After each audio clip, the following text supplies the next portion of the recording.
We are together with Marcis. Marcis has just arrived from Latvia and he's about to tell us some secrets about flamenco music.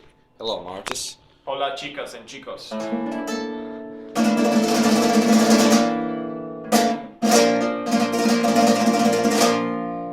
We're gonna show you how to play some flamenco. Yeah, what is the most important thing in flamenco? The most important thing in flamenco is this chord.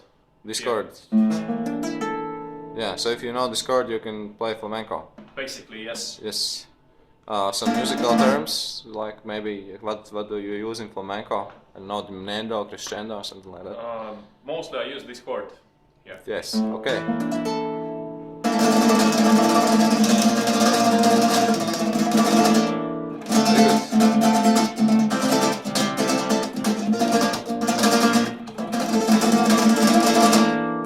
Yeah, amazing, thank you.